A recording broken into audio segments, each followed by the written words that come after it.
대입시청자 대동스틸 주주 여러분들 반갑습니다. 대동스틸 관련돼서 여러분들이 투자하시면서 알고 계셔야 되는 사항들 전달하는 멘토 이진욱입니다. 자, 오늘도 주가 리뷰를 좀 해볼 건데, 저 최근에 이 미국이 중국 철강을 관세한다는 소식 때문에 28% 준상한가에 도달을 했었죠. 비록 장 마감 때는 다 빠지긴 했었습니다. 그래서 오늘은 좀 비슷한 소식이 있었습니다. 이제 미국에 이어서 이 칠레에서도 중국 철강을 관세를 하겠다라는 소식인데요. 잠시 뒤에 이 이슈들 하나하나 좀 살펴볼 거고, 근데 같은 이슈인데도 불구하고 오늘은 3%밖에 안 나왔어요. 왜 그런지에 대해서 나중에 차트 분석해보는 시간 때 함께 좀 알아보도록 하겠습니다. 그래서 오늘도 전반적으로 우리 대동스틸 분석해보고 이슈도 함께 좀 살펴보는 시간 가져보도록 할게요. 자, 우리 영상 또 처음 보시는 분들도 있기 때문에 현재 철강주들이 뭐 때문에 움직이고 있는지 이슈 간단하게 살펴보도록 하겠습니다. 자, 4월 17일 밤이었죠. 이 바이든이 중국 철강과 알루미늄을 기존 7%에서 25%로 3배 인상을 하겠다라는 발표 소식이 있었습니다. 자, 이 때문에 우리 철강 관련주들이 큰 요동성을 보여줬었죠.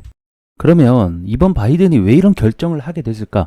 이 부분을 보게 된다라고 하면, 현재 이 중국 1분기 경제 성장률이 5.3%로 시장 추정치가 4점 후반대였는데 그보다 상회하게 됐습니다. 그래서 우리가 지금 알고 있듯이 이 중국 경기가 굉장히 안 좋다라는 얘기는 한 번쯤 들어보셨을 건데, 현재 이 중국 경기의 소매 판매 증가율이 3.1%로 하회를 하고 있고, 부동산 부분은 뭐 말할 것도 없죠.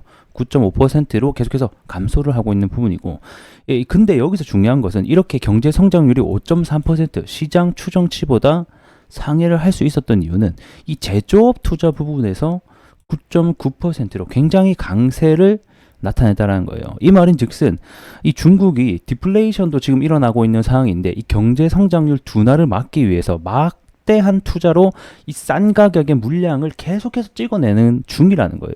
그래서 이 제조업 투자가 약 10%를 올라가게 되면서 이 중국 경제 시장의 5.3%에 달하는 등극을 하게 됐다. 자, 그래서 보게 되면 중국의 1분기 완제품 수출이 전년 대비해서 30%나 증가하는 기록을 내게 됐죠. 자, 이 말인 즉슨 공급량이 무수하게 많이 올라가다 보니까 자연스럽게 이 재고 물량을 쳐내기 위해서는 이 국내 내수 경기가 굉장히 안 좋지 않습니까? 중국이요. 그러다 보니까 이 많은 물량을 재고를 하기 위해서 결국에는 수출을 감행을 한다. 그 수출의 반경이 뭐 미국 전 나라에게 지금 흩어져 있는 상황이 되겠고, 그러다 보니 이 미국 입장에서도 지금 중국의 철강과 알루미늄 제품 때문에 이 불공정한 경쟁에 직면하고 있다. 즉, 싼 가격의 중국 물량이 진짜 덤핑으로 해가지고 계속 들어오다 보니까 이 미국 자국 내에 있는 철강 회사들이 피해를 보게 되는 거죠. 자, 그래서 이에 따라서 이 미국 같은 경우는 무역법 301조의 근거에 따라서 이 무역법 301조라고 하는 것은 이 미국 측에서 불공정하다던가 뭔가 차별적인 무역 행위가 뭐 수입 품목이 발견됐다라고 하면, 그래서 이 자국 내 산업이 좀 피해를 입는다라고 생각이 들면 이 무역 보복을 하고 관세를 매기고 뭐 이런 조사를 하고 하는 것이 무역법이 되겠습니다. 그래서 이러한 결과 때문에 현재 진행이 되고 있다라고 보시면 좋을 것 같고, 그러면 이에 따라서 우리 국내 주식에는 어떤 영향이 있을까를 보게 되면, 시장이 판단을 했을 때는 당연히 이 중국 제품에 대해서 관세를 부과하게 되면 그에 대한 반사이익으로 우리 한국 철강이 뭐 수출이 늘어날 수 있다. 반사이익을 받을 수 있다라는 기대감 때문에 현재 철강주들이 상승이 나오고 있다. 이렇게 보시면 좋을 것 같습니다. 근데 제가 팩트를 따져드리자라고 하면 사실 이게 우리나라에게 수혜는 아니에요. 저번에도 말씀드렸다시피. 왜냐하면 우리나라 같은 경우에는 이 쿼터제를 시행을 하고 있습니다. 이 쿼터제라고 하는 것은 그러니까 무슨 이유가 됐던 간에 일정 물량만 수입할 수 있는 제도라는 거예요. 그렇기 때문에 결국에는 중국의 관세 때문에 철강 수출량이 준다고 해서 우리나라 수출량이 늘지는 않는다. 왜? 이 쿼터제 일정 한도 내에서만 물량을 수입하는 제도가 시행이 되고 있기 때문이죠. 그러한 이유도 있고요. 그 다음에 또 미국의 철강 수요 중 중국산 철강 비율이 사실상 1% 내입니다, 여러분들. 0.6% 정도 될까요? 그래서 사실상 피해가 뭐 물론 없다고 하기에는 뭐 없다고 하기 좀 그렇지만 굉장히 미미한 수준이다. 그럼 왜 이런 지금 행동들을 보여주고 있나? 결국에는 대선이죠, 대선 여러분들. 그래서 해당 내용을 보게 되면 자, 미국 대선을 위해서 이 노동자 표심 잡기의 일환으로 보여진다. 뭐가? 이번에 관세 부과가, 그리고 그뿐만 아니죠. 현재 미중 무역 전쟁이 지속되고 있는 가운데 이 대선이 가까우면 가까울수록 이 중국을 압박하는 카드가 계속해서 나올 수 있다라는 거죠. 왜? 자국의 표를 얻으려면 적을 공격을 하면서 표심을 얻어야 될 거 아니에요. 그 산업에 있는.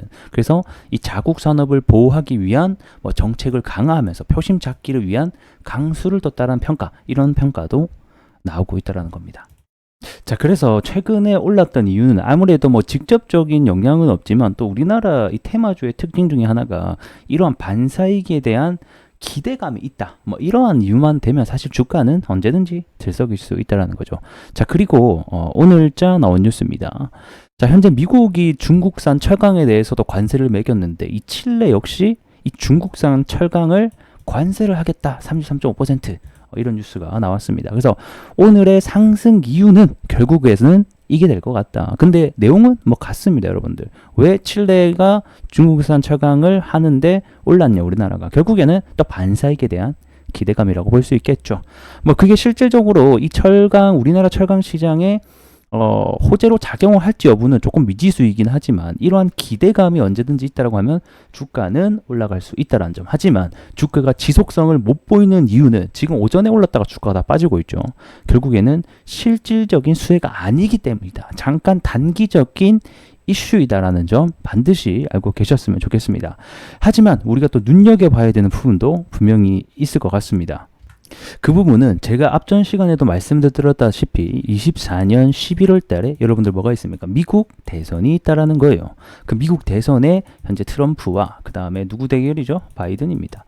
자, 이 트럼프의 임무를 보게 되면 이 미중 전쟁에 만든 장본인이라고 볼 수가 있고 자기가 만약에 재집권할 시에는 중국의 60% 관세 아니다. 그 이상이 된다라고 하면서 이 중국을 압박을 하기 위한 카드와 발언을 계속해서 쏟아낼 것이다. 그러한 발언이 이 11월 달 미국 대선에 가까워지면 가까워질수록 이 민심의 표심을 잡기 위한 행동들이 더 많이 나타나게 될 것이고 그의 역량에 따라서 이 철강주들은 뭐 이게 실질적인 수혜가 되든 아니든 간에 이런 정책주로서의 어떤 역할도 할 수가 있다. 테마주로도 엮일 수가 있다라는 거예요. 그렇기 때문에 이 미국 대선 11월 달까지 이 철강주가 계속해서 들쑥날쑥 할 수 있다는 점 참고해 주시면 좋겠습니다. 자, 차트 보면서 마무리하도록 하겠습니다. 자, 미국 관세 소식 때문에 단기 고점 4,500원을 순식간에 돌파를 해서 좀 상한가를 마감해 주나? 뭐 이런 기대감이 있었긴 했었는데 뭐 아무래도 이 종목의 특징상 항상 윗꼬리를 달아주는 특성이 있습니다. 여러분들 이게 이 종목마다 가지고 있는 특징이 있거든요. 사람도 성격이 다 다르듯이 종목도 성격이 다 있습니다. 그래서 이런 특징을 항상 알아두셨으면 좋을 것 같고 이 대동스틸이 사실 상한가를 간 적이 없는 것 같아요. 네. 과거에 찾아봐도 진짜 보게 되면 2018년도 한 5년 전? 4년 전에 한 번 있었긴 했네요. 하지만 뭐 어쨌든 최근에 상한가를 간 적이 없었기 때문에 이러한 특징상 상한가를 간 적이 없는 종목이 상한가를 가기를 바라면 안 되겠죠. 그거는 나의 욕심인 것도 다름이 없습니다. 뭐 아무튼 자, 최근에 미국 관세로 인해서 주가가 올랐는데 오늘도 관세 소식이 있었는데 3%밖에 못 올랐다. 이거는 일단은 이 미국이 중국 관세, 철강 관세 관련돼서 나온 이슈가 좀 새로웠어요. 그러니까 시장에 좀 새로운 어떤 재료였다. 뭐 비록 아예 처음 있는 재료는 아니었어요. 옛날부터 이 중국 철강 관련해서도 트럼프 때도 관세를 매기기도 했었고 아예 새로운 이슈는 아니지만 오랜만에 좀 신선한 재료였기 때문에 주가가 왜 우리 첫사랑 뭐 이런 첫 이런 거 있잖아요. 첫 돌파. 그 다음에 이런 게 굉장히 중요하단 말이에요. 그래서 처음 나오는 재료였기 때문에 굉장히 신선한 수급과 함께 테마가 불었었고 이제는 며칠 전에 나온 과거잖아요. 과거. 똑같은 거 또 해먹는 거. 그러니까 재건주가 처음 나왔을 때 여러분들 얼마나 상승이 많이 나왔습니까? 근데 그 뒤로 같은 이슈가 똑같이 나오면 시장의 변동성은 둔화하게 되거든요. 그런 원리라고 보시면 됩니다. 그래서 결국에는 주가가 조금 미비하게 올라가지 않았나 이렇게 보고 있습니다. 그리고 이 주가가 지속성을 나타내지 못한 이유는 제가 아까 말씀드렸죠. 결국 실질적인 수혜는 아니고 그냥 기대감으로 인해서 움직이는 거기 때문에 주가 반납이 나오고 있는 것이다. 이렇게 좀 설명해 드리도록 하겠습니다. 자, 다음 시간에는 조금 더 우리가 봐야 되는 부분들이 뭔지 하나하나 좀 분석해 보겠고, 현재 시간이 많이 넘어가고 있어서 오늘 여기까지 해보고 저는 또 다음 시간에 여러분들께 더 나은 내용으로 찾아뵙도록 하겠습니다. 고맙습니다.